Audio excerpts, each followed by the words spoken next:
La passion peut-elle résister au temps? Thèse. La passion est par nature inextinguible. Elle peut durer toute la vie, et même au-delà. Antithèse. Le destin des passions est de se terminer un jour. Aucune passion ne résiste au temps. Thèse. La passion ne diminue pas, mais évolue et s'approfondit avec le temps. Même satisfaite, elle peut durer aussi longtemps que l'existence. La passion est la manifestation de l'énergie vitale. Elle est consubstantielle à la vie. Premier argument. La passion ne meurt pas. La passion amoureuse n'est pas vouée à disparaître. Dans le mythe de Tristan et Iseut, les ronces, sorties de terre, s'enlacent au-dessus de la tombe des deux amants, symbolisant l'immortalité de leur amour. Pas plus que l'âme, la passion ne meurt avec le corps. La passion dure. Deuxième argument.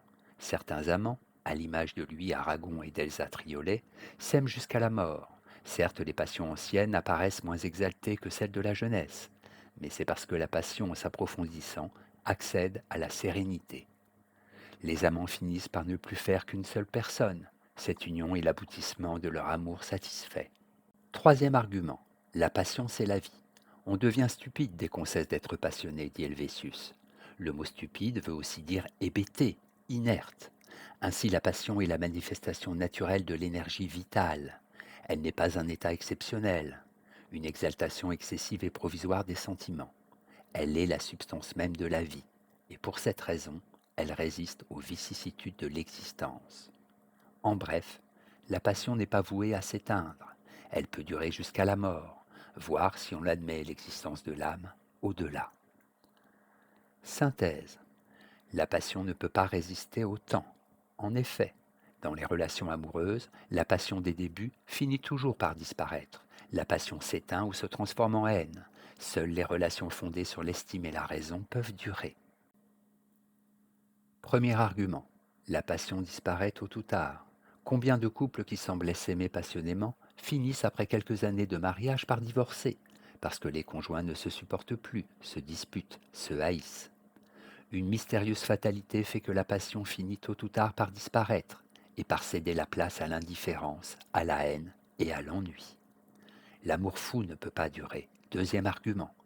L'amour fou de Tristan et d'Iseut n'aurait pas duré si tous deux n'étaient pas morts. Imagine-t-on Tristan ou Roméo chauve et bedonnant, Iseut ou Juliette les seins tombants, Matrone entourée de nombreux enfants. La signification du mythe est donc celle-ci. La passion ne peut être que provisoire. Elle ne résiste pas au vieillissement, aux responsabilités, au prosaïsme de la vie quotidienne. Troisième argument. La passion se transforme en estime. Dans les vieux couples, la passion des débuts finit toujours par se transformer en tendresse et en estime. Telle est l'évolution naturelle de l'amour. La période d'exaltation amoureuse n'est que de courte durée. Comme l'a dit Freud, s'il n'est plus attisé par la nouveauté, le désir finit toujours par s'étioler.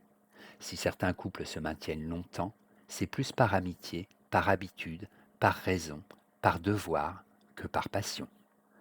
En bref, la passion finit toujours par disparaître, cédant la place à l'indifférence, à la haine, ou dans le meilleur des cas, à l'estime et à la tendresse. Synthèse. Le couple ne correspond pas forcément à l'idée que l'on se fait de la passion. Une vieille passion est-elle encore exaltante, ou le destin des passions est-il de diminuer avec le temps et de céder la place à un lien d'une autre nature, plus proche de l'amitié? Nous serions bien en peine de répondre à cette question. Il semble toutefois que si l'on entend par passion non seulement un certain type de relation sentimentale, mais encore, d'une manière générale, une façon de vivre les sentiments avec intensité, il semble bien alors que la passion puisse durer autant que la vie, ne s'affaiblissant qu'avec la maladie et la mort. L'ambition, la colère, le goût pour certaines choses, la foi, modalité individuelle de la passion, peuvent être aussi fortes au seuil de la mort que dans la prime jeunesse. Note et commentaire. Passion.